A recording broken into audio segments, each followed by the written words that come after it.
యానగుంది మాణికేశ్వరి ఆశ్రమం లోపట సమస్యలు నడుస్తున్నవి.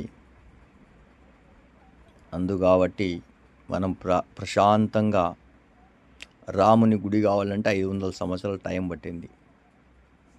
కారణజన్ముని ఉట్టించిండు భగవంతుడు, ఆ గుడి అయిపోయింది.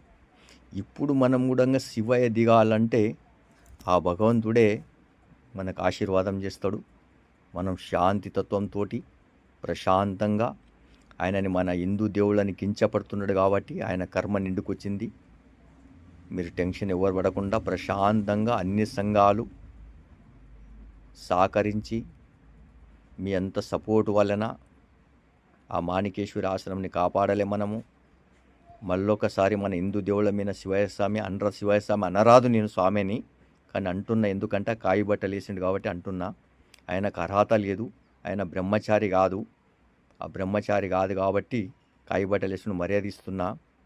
ఆయన ఎంతెంత ఏం చేసిండో అది మాకు తెలుసు. నేను యానగుందే గ్రామంలో నేను 20 ఏళ్ళు పనిచేసిన కాబట్టి నా అనుభవం చెప్తున్నా. ఆయన ఎటువంటి వాడు, ఎట్లా ఉన్నాడు, అక్కడ ఎవరెవరు ఏం చేస్తున్నారు ప్రతి ఒక్కటి తెలుసు. అదన్నీ టైం వచ్చినప్పుడు నేను బయట పెడతా. ఇప్పుడు ప్రస్తుతము అన్ని సంఘాలు శాంతితత్వంతో అమ్మవారి ఆస్తిని కాపాడాలి అని నా మనవి.